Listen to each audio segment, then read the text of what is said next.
There's a famous researcher at the University of Washington named John Gottman who does some really interesting experiments on relationships.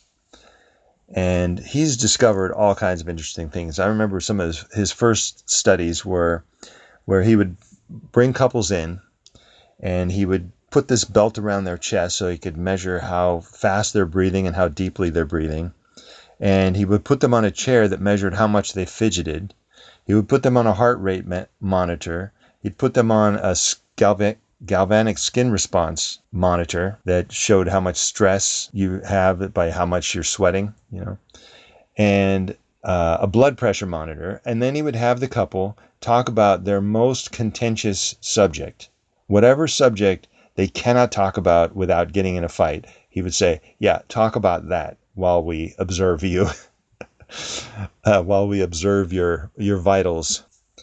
And they were also paying attention to their patterns of communication and how they talk to each other and that kind of stuff. So he's found out a lot of things. He also set up this thing called a love lab where they have, it's basically an apartment. A couple will come for a weekend retreat.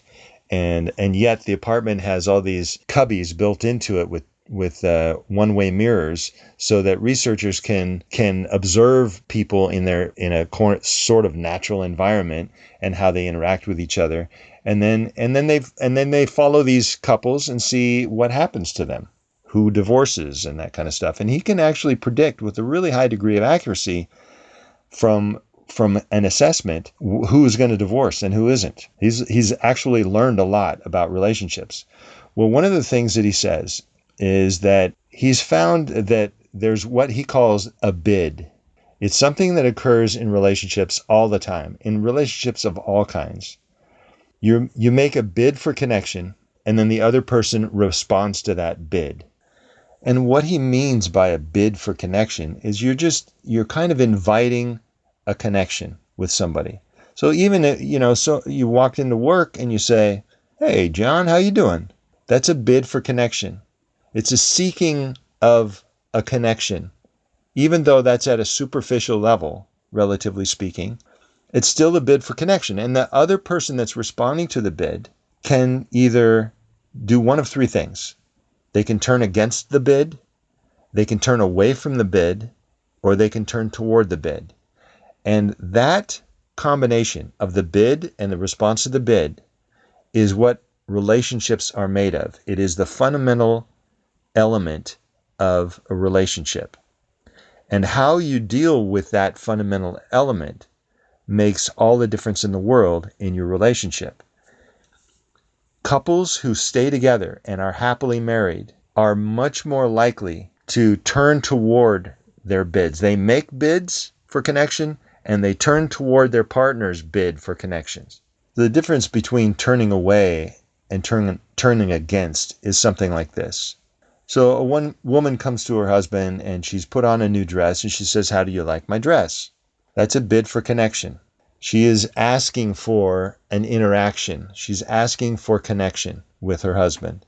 Now, if he turns against it, he can say, you shouldn't spend so much money on clothes, for example. That's turning against her bid for connection. Turning away would be to say, have you seen the remote for the TV? It doesn't address it at all. It pretends like it didn't happen. That's turning away. And of course, turning toward would be to reach back, to connect back.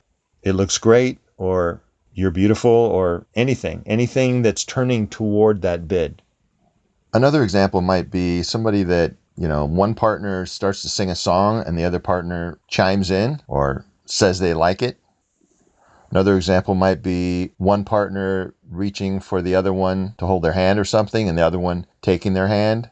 It's anything that's that responds to the bid for connection in a way that is also reaching for a connection and joining.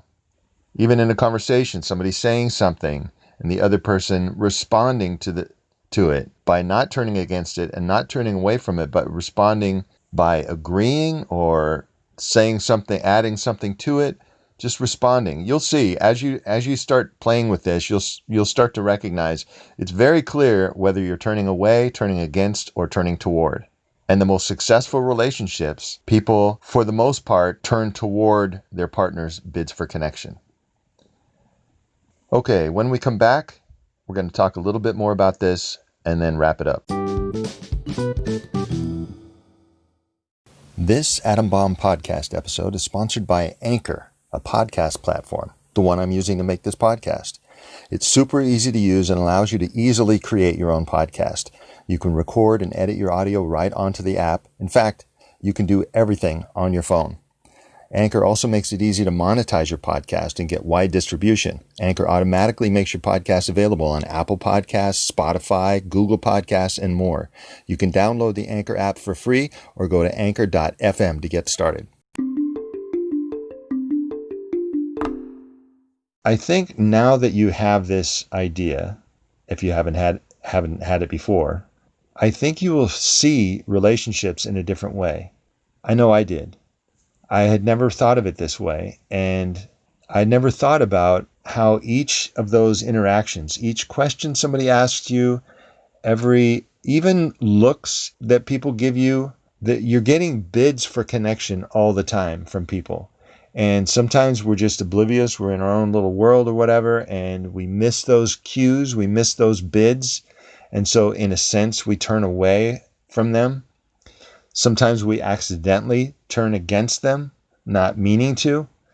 But now that you see what it is, and you recognize this as a really important, fundamental thing in your relationship, I think you will find yourself turning toward bids more and learning how to get better at turning toward bids.